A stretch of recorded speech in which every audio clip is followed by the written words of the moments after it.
Imagination Escape ASMR.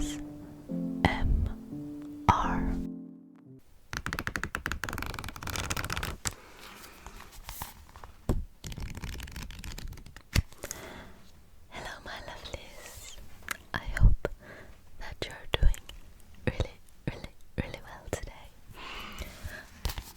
Today I'm going to be reading this book to you. A long-time viewer of mine requested that I make a reading video. I think it was in the comments of my last video. So I thought that I would do that today because I was already planning to film a video today. And yeah, I haven't made a reading video in a long while. I mean, I made the one about the book with the photographs, but that wasn't finished, and I haven't made a reading video in English in a long time. But yeah, today I'm gonna be reading this book to you. It's called Environmental Anthropology, From Pigs to Policies. And yeah, I bought this from a store that sells these books a few years ago, I think. Because I actually study anthropology in university. It's been a few years since I last read this, so I don't exactly remember if I agree with the things in this book in an anthropological sense, but I'm just reading this to you for relaxation, obviously. So yeah, I wanted to read something like fiction, but I don't have that many English fiction books at all. I mean, I would have had one, but then I thought that I wanted to read this. Because it might be interesting. Or it just might be boring enough to put you to sleep.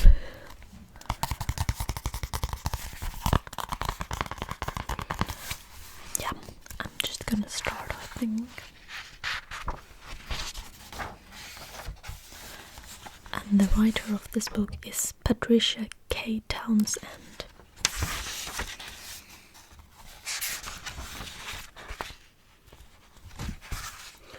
Should I read the preface? I don't know. Maybe I will read it. Is it supposed to be pronounced preface or preface? I think it's preface. Preface. My interest in the subject matter of this book goes back to studying grade school geography with Miss Schunman at one of the last one-room schools in rural southwestern Michigan. Daydreaming by the creek in our back pasture about going to the faraway places I had studied. More directly, it dates from an excellent undergraduate education at the University of Michigan, where the influence of Marshall Solins and Kenneth Pike converged in a few short semesters to set my intellectual course, even though both of my first anthropology teachers soon moved off in quite different directions than the one I have taken.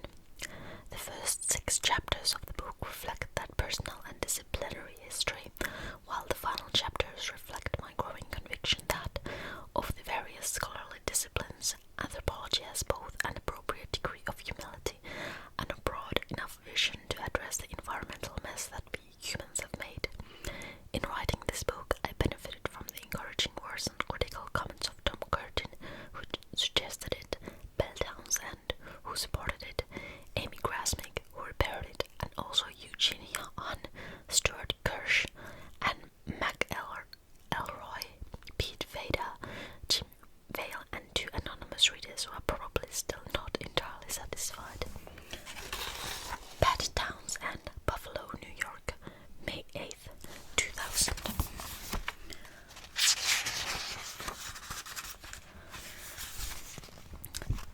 Chapter 1.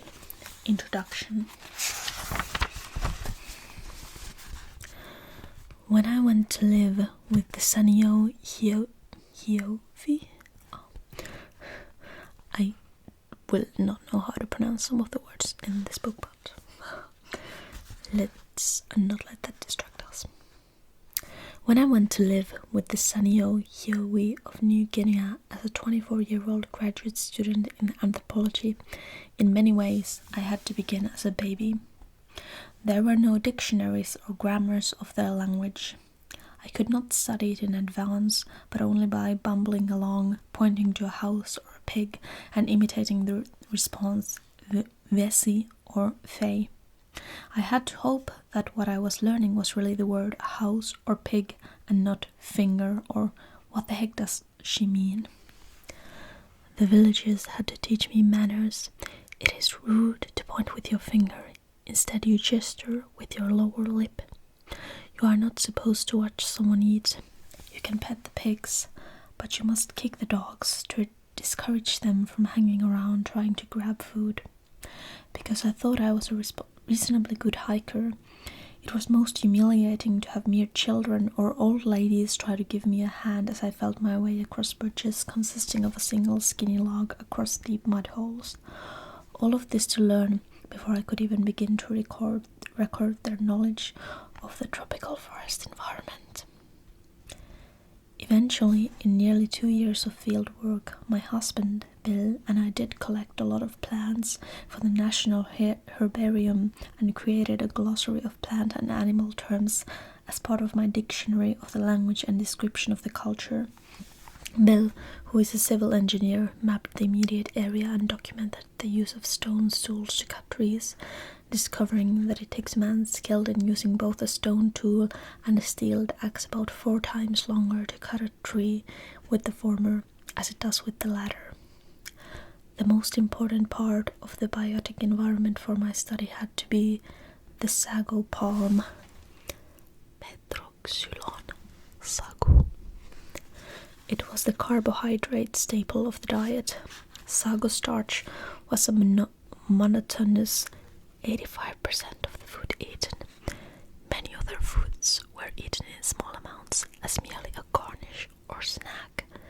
These included fish, meat from wild and domesticated pigs, small game, insects, leafy greens, bananas, root crops such as cassava and taro, fruits and nuts. Preparing sago starch was the main work activity of the women.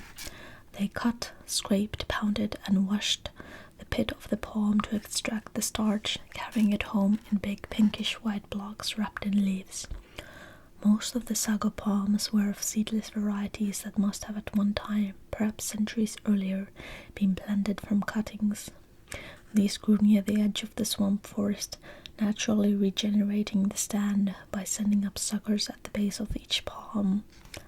Later, when I worked with three geographers on a book about sago, we subtitled it A Tropical Starch for Marginal Lands, to stress how exquisitely adapted a crop it was for wetlands like these. In the depths of the swamp there grew wild sago palms with seeds. They could be harvested for starch or to grow delicious fat grubs, beetle larvae. For all practical purposes, the Sanio were foragers rather than farmers, seldom needing to plant anything other than bananas and tobacco. Besides the role of sago in subsistence, another major issue that interested me in the field was population. Infant and early childhood mortality were very high, with just over half of the children surviving the first few years of life. The shortage of suitable weaning foods increased the children's vulnerability to infectious disease, though we rarely saw severe malnutrition.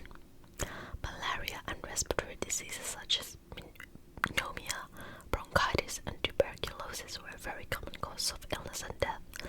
The population was barely replacing itself with this high death rate. Fertility was not very high either. An average woman who lived past the age of 50 gave birth to 5 children, but many women died young before the end of their potential childbearing years. High mortality is not something that the people ever took for granted. They sought an explanation for every serious illness or death. The death of a child or an old person is attributed to one of several spirits. Some of these are spirits of the recently dead or more remote ancestors. Some are spirits associated with features of the landscape, a large ironwood tree, a certain vine, or a whirlpool. Such spirit beliefs help to underwrite a certain attitude of respect for the environment. For example, my neighbors cautioned me not to laugh or speak loudly during an earth tremor, or it might become a big earthquake.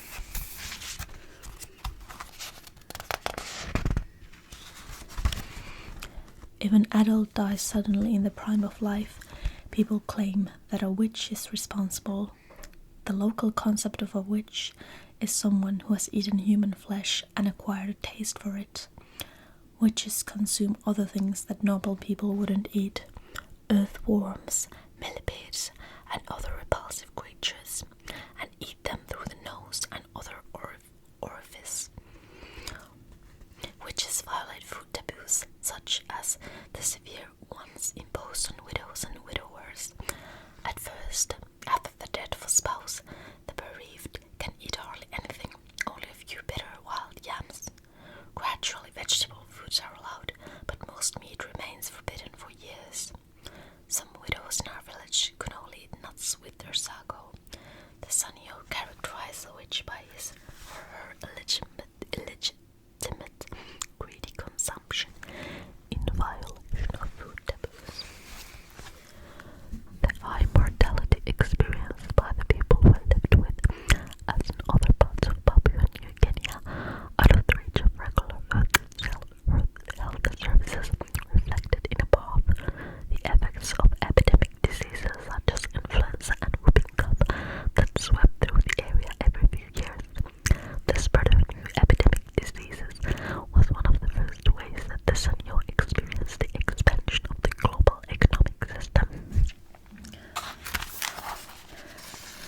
In addition to epidemic disease, some plants that came from the Americas, such as tobacco and seed used for its red pigment, Pixa orellana, also came into the area ahead of direct contact with Europeans.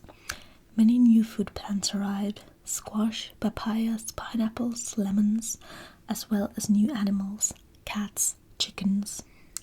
An exotic African species of fish, tilapia, that was bigger than any of the native species, was introduced into the Sepik River and worked its way up the tributaries.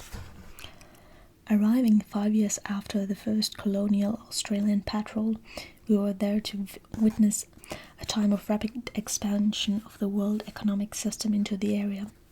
Steel axes and knives were replacing stone, shell, and bamboo. Used cotton and polyester clothing was being traded into the area, replacing scratchy grass and leaf skirts. A few men went out to coastal plantations to sell their labor. Oil and mineral exploration companies began exploration.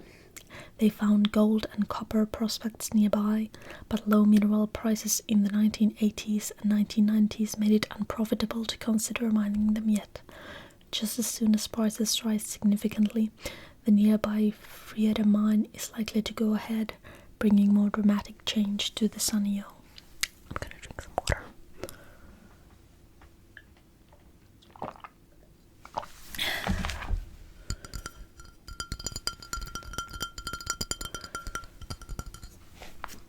Let's put it back there.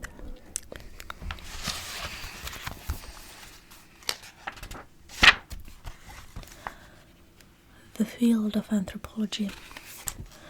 The research that I did in New Guinea is called ethnographic fieldwork, and the written results are called ethnography, quite literally, writing about people, or the scientific description of a culture.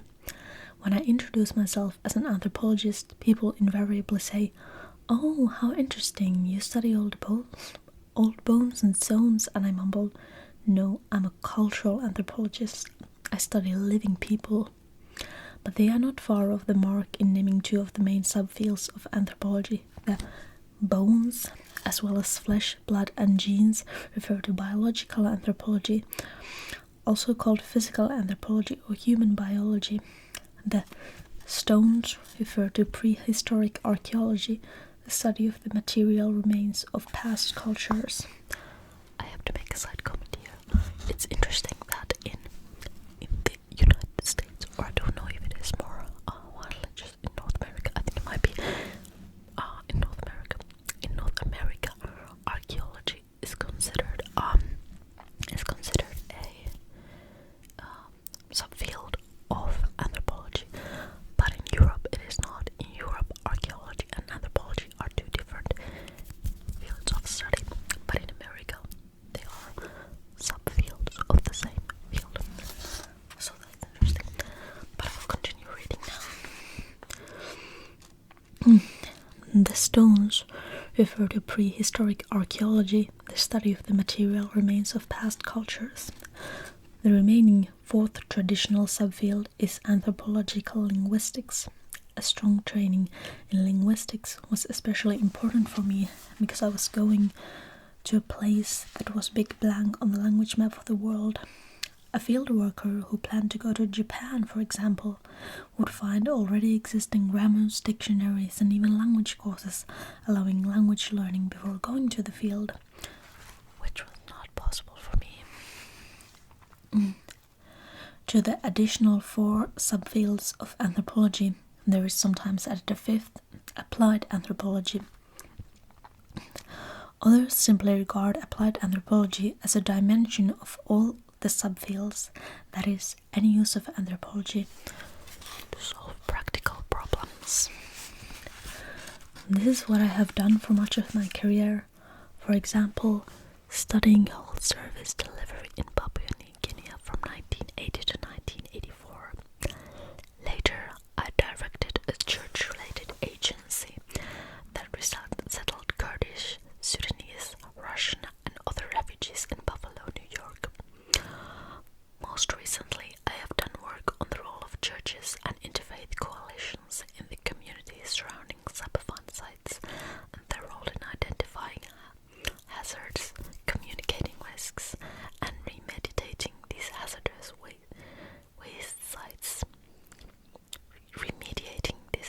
waste sites.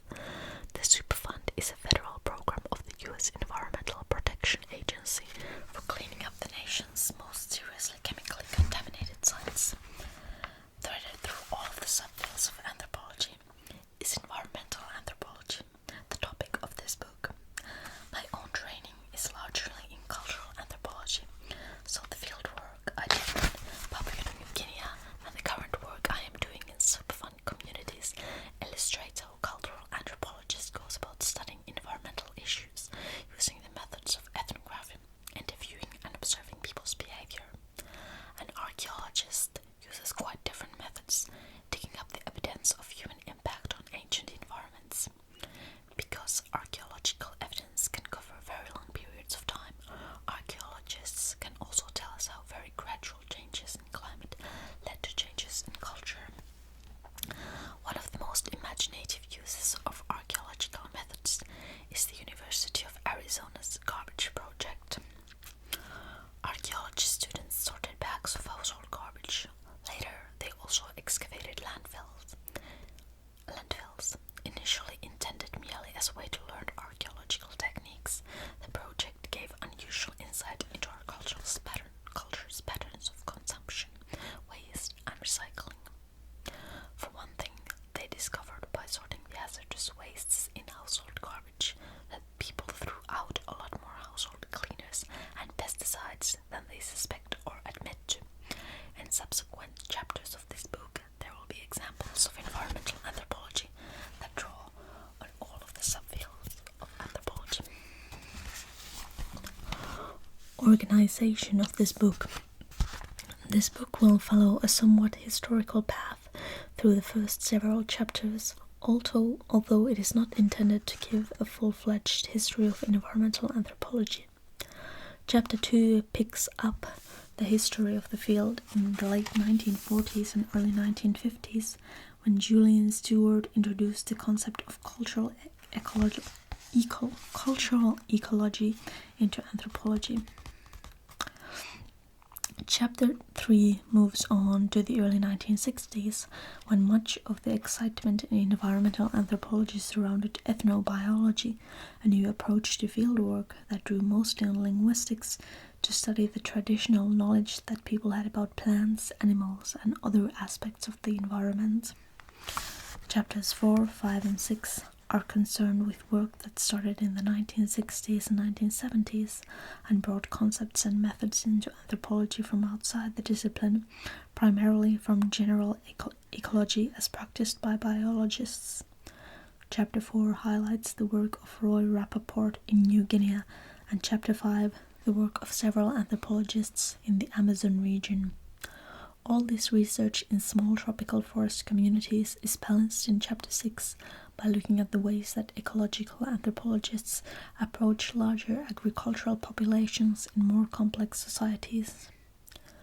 This chapter refers to classic studies by well-known anthropologists such as Frederick Barth, Clifford Geertz, and the late Robert Netting and Eric Wolf. Throughout this roughly historical overview, in chapters 2 to 6, I emphasize that many of the ideas and approaches developed earlier continue to be useful in the present, contributing to understanding the ways that present-day local populations of human beings adapt to their physical and biological environments. The later chapters of this book explore the interaction between the local and the global that preoccupies environmental anthropologists today. Chapter 7 tells about the social and environmental impact of an open-pit copper and gold mine. While this one happens to be in Papua New Guinea, the multinational corporation that owns it also operates mines in Australia, Canada, and Chile, making these issues truly global. Chapter 8 explores the concepts of risk and hazard as they apply to technologies as different as fishing nets and nuclear power plants. Chapter 9 considers world population from the angle of vision provided by anthropology, a discipline that is strongly influenced by its field work in local populations, particularly those where disease and poverty are prevalent. Chapter 10 looks at the global loss of biodiversity and its implications for human health. The final two chapters consider how, as professionals and as individuals, we can move toward personal engagement with environmental problems. Chapter 11 describes the work of applied anthropologists as practical environmental problems such as Indonesian forest fires. Chapter 12, the concluding chapter, talks about personal lifestyles and their implications for the global environment.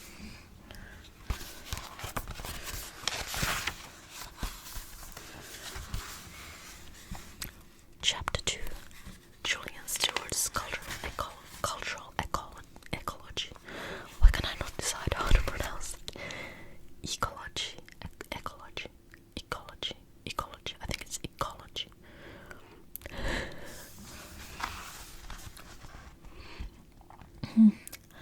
No species thrives in such a wide range of environments as Homo sapiens. Spreading out, often at the expense of other animals and plants, we humans have come to occupy lands with a wide range of latitude and altitude, with varying physical characteristics and rainfall. From fossil remains several million years old, physical anthropologists infer that we emerged in a subtropical African savanna, a landscape of mixed trees and grassland.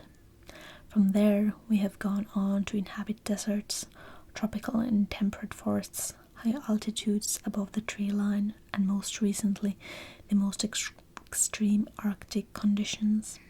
In our century, we have even made short visits to outer space and undersea environments.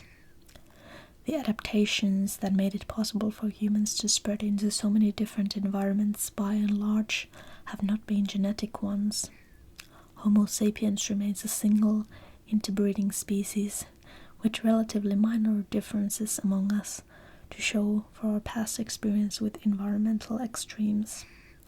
Pale, lightly pigmented skin, for example, is an adaptation that allowed people to avoid vitamin D deficiencies, the crooked bones of rickets, in northern environments lacking adequate sunshine. The cost of this adaptation was an increased susceptibility to skin cancer after light-skinned people again migrated to sunny climates like Australia and California.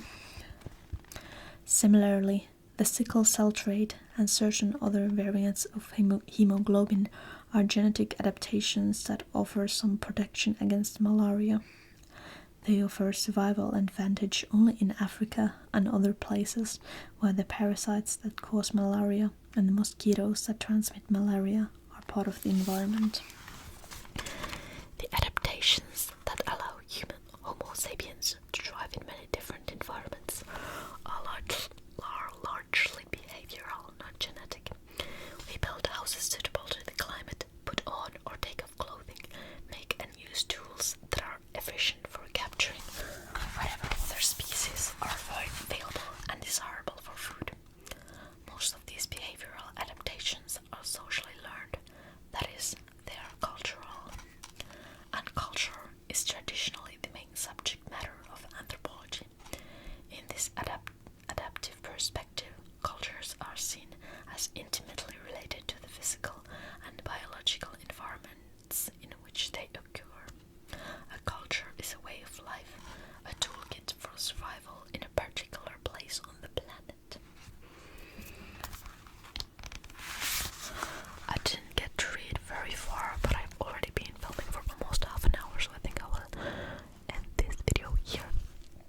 But if there is any particular chapter in this book that interests you, let me know and I can read more of this book.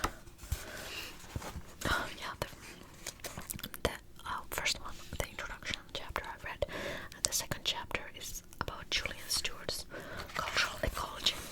Third one is ethnoecology. Fourth chapter is pigs for the ancestors. It's about the amount of people who live in New Guinea, if I remember correctly. Then the fifth chapter is Amazonian hunters. Sixth chapter is complex societies. Seventh chapter is the underground environment, minerals. Eighth chapter is hazard and risk. Ninth chapter is population. 10th chapter is biodiversity and health. 11th chapter is it isn't easy being green. And 12th chapter is consumer cultures. So, if there is any chapter that sounds interesting, please let me know in the comments and I can make another video reading this book, or just if you don't have a particular person, if you still want me to continue reading this book, please tell me.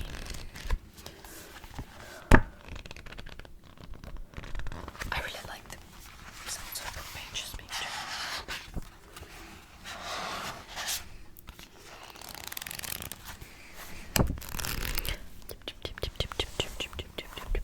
But yes, I hope you enjoyed this reading video, and I gotta show you this little bear that I got as a birthday gift from one friend of mine. It says I love you on the heart, and I named him Gregor,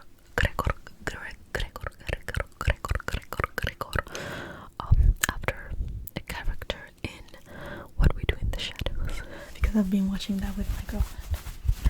So yeah. Gregor. It was really cute of my friend to give this to me. He knows that I love stuffed animals and cute stuff, so he gave this to me. But yes,